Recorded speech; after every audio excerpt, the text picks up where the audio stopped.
सम्मानीय मृगेंद्रनाथ त्रिपाठी जी उपाध्यक्ष हैं, कृष्ण तिवारी जी, सम्मानीय भोला प्रसाद द्विवेदी जी, आपका एएनपी न्यूज टाइम में स्वागत है। खबर मध्य प्रदेश के रीवा से, जहां प्रदेश के मुख्यमंत्री डॉक्टर मोहन यादव ने रीवा में किया चुनावी सभा को संबोधित।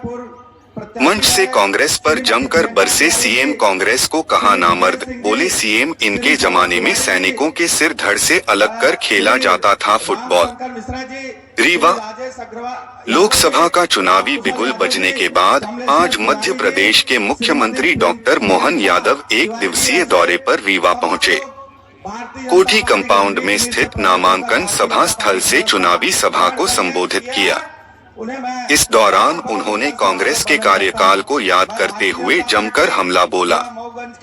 सीएम मोहन यादव ने कहा कि इनके जमाने में तो एक छोटे से देश पाकिस्तान के सैनिक हमारे देश के सैनिकों के सिर काट कर ले जाते थे और फिर वहां सिर को फुटबॉल बनाकर खेलते थे और कांग्रेस की सरकार मूक दर्शक बने देखती थी। लेकिन अब ये बदलता भारत है, नरेंद्र मोदी का भारत है। अब तो घर में घुस के मार कर वापस आने का दम अगर किसी में है तो वह नरेंद्र मोदी और भारतीय जनता पार्टी की सरकार है। मध्य प्रदेश का साक्षी आप भी हैं और मैं भी हूँ। 30 साल पहले मेरा विवाह हुआ, जब मैं रीवा आया तो भगवान बचाए मैं बस में आऊं तो रात भर धक्के गड्ढे क्या क्या करते करते कैसे आता था, मैंने पता नहीं क्या मेरी किस्मत है, कैसे आना पड़ता रीवा। और ऐसे ही जब रेल से आता था तो रेल के डब्बे में बैठ के इधर देखता तो जैसे ही बरसात गई खेत खाली पड़े, क्या खपड़ेल के मकान, वो क्या कबेलू कबेलू अंग्रेजी कबेलू के बजाय हमारे बड़ा मन में ऐसी पीड़ा होती थी कि भगवान इस पे किसकी नजर पड़ी। ये तो वो धरती है जिनने भगवान राम को 11.5 साल अपनाया, अपने आगोश में लिया, उनको आशीष दे करके ये धरती धन्य हुई है। लेकिन दुर्भाग्य के साथ कांग्रेस ने आजादी के बाद अगर इस क्षेत्र की उपेक्षा की तो मुझे इस बात की पीड़ा है कि वर्षों पहले यहाँ के लोगों की जिंदगी खुशहाल हो सकती थी, लेकिन केवल वोट लेकर के सरकार बनाना और सरकार बना के मौज मस्ती करना, मुझे कहने में कोई गुरेज नहीं है। और उसके उल्टे जैसे ही भाजपा की सरकार बनी पूरा परिदृश्य बदल गया। कहाँ छोटी सी तहसील के नाते से जाना जाने वाला रीवा आज हर कोई लालायित होता कि मेरा मकान रीवा में हो, काश मेरा संबंध रीवा तरफ हो, रीवा संभाग में। नहीं थी वहां, सब कुछ है, अगर नहीं थी तो कांग्रेस की इच्छा शक्ति नहीं थी विकास करने के लिए।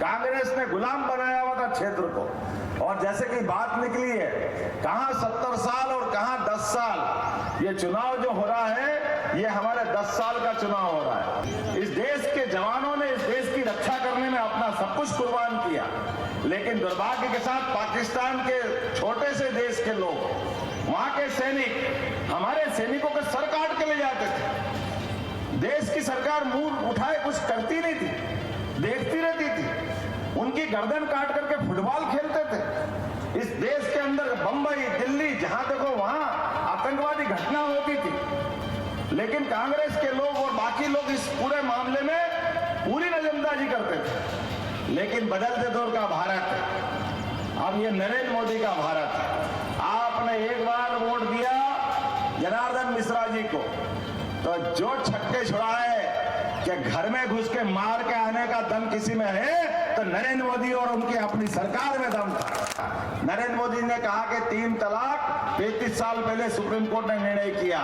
उस समय की सरकार नामर्द होगी, कमजोर होगी, लेकिन हमारी सरकार उस अन्याय को बदलेगी और हमारी सरकार ने एक झटके के साथ वापस उस सुप्रीम कोर्ट के निर्णय को लागू कर दिया। ये 56 इंच वाले की सरकार है, क्योंकि मोदी है तो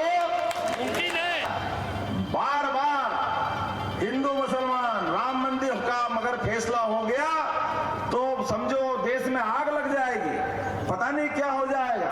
अरे अयोध्या में सरयू किनारे भगवान राम का अगर जन्म स्थान पे मंदिर नहीं बनेगा तो इस देश के अंदर हम क्या करेंगे। वो इतनी बड़ी आबादी का, इतनी बड़ी मात्रा में उनके मानने वालों का पूरा देश, भारत की पहचान दुनिया में भगवान राम भगवान कृष्ण से है, लेकिन बड़े दुर्भाग्य के साथ कहना पड़ रहा है राम मंदिर जैसे पवित्र मुद्दे को भी उलझा करके बार बार अड़ंगे लगाएगा।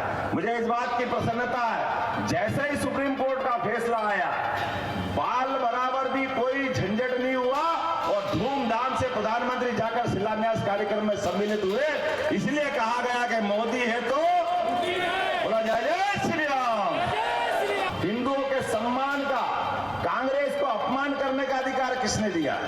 कांग्रेस ने बार बार हिंदुओं की भावनाओं का कुठाराघात किया, बार बार उनको अपमानित किया। हमने निमंत्रण दिया, हमको मालूम राम मंदिर में अड़ंगे किसी ने लगाए तो एकमात्र पार्टी कांग्रेस पार्टी, जिसके राष्ट्रीय महामंत्री कपिल सिब्बल, मनु सिंघवी, बड़े बड़े पदाधिकारी ये बेशर्म होकर के सुप्रीम कोर्ट में भगवान राम के मंदिर का फैसला नहीं करने के लिए बार बार अड़ंगे लगाते रहे। लेकिन दुर्भाग्य के साथ कहना पड़ रहा है, इनने जितना करना था वो सब कर लिया।